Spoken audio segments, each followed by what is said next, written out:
तर नमस्कार लाडक्या बहिणींनो, तुमच्या मनातही एक प्रश्न आहे का? लाडकी बहीण योजनेचे पैसे अजून खात्यामध्ये आले नाहीत. काही महिलांच्या खात्यामध्ये पैसे आले असल्याचा चर्चा सुरू आहेत. तर काही जणी रोज बँकेमध्ये किंवा CSC सेंटरमध्ये जाऊन चौकशी करत आहेत. पण नेमकं खरं काय आहे? पैसे अडकले आहेत आणि की सरकारकडून अजून प्रक्रिया सुरू आहे.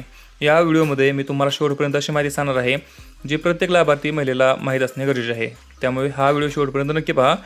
कारण सर्वात महत्त्वाचे म्हणजे पैसे नेमके कधी येणार, किती येणार हे मी शेवटी सांगणार आहे. त्यामुळे हा व्हिडिओ शेवटपर्यंत नक्की पहा. सर्वप्रथम सध्या अनेक महिलांच्या मनामध्ये संभ्रम निर्माण झाला आहे. सोशल मीडियावर वेगवेगळे मेसेज व्हायरल होत आहेत. कोणी म्हणत आहे की पैसे आले, तर कोणी म्हणत आहे योजना बंद होणार. पण अशा कोणत्याही अफवांवरती विश्वास ठेवू नका. सरकारकडून लाभार्थी महिलांची माहिती, बँक खाते, DBT आणि इतर आवश्यक पडताळणीची प्रक्रिया सुरू असते. त्यामुळे काही वेळा हप्ता जमा होण्यासाठी थोडा उशीर लागू शकतो.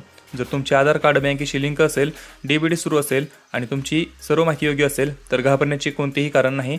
आता सर्वात महत्त्वाचा प्रश्न, पैसे नेमके कधी येणार?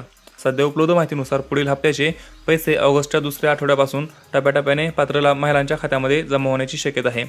सरकारकडून अधिकृत तारीख जाहीर झाल्यानंतर अंतिम खात्री होईल आणि पैसे किती पैसे मिळणार? ज्या महिलांचा नियमित हप्ता आहे त्यांना 1,500 रुपये येण्याची अपेक्षा आहे.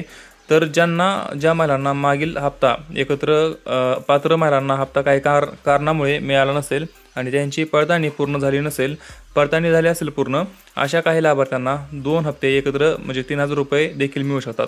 म्हणून कोणत्याही अफवांवर विश्वास ठेवू नका. अधिकृत माहितीचीच वाट पहा आणि तुमचे बँक खाते, आधार लिंक आणि DBT सुरू आहे का हे एकदा नक्की तपासून घ्या. आणि अशाच सर्वात आधी अपडेटसाठी आपल्या व्हिडिओला लाईक करा, आपल्या चॅनलला सबस्क्राईब करा आणि बेल आयकॉन ऑन करायला विसरू नका. आपण भेटू पुढच्या व्हिडिओमध्ये. तोपर्यंत जय हिंद, जय महाराष्ट्र.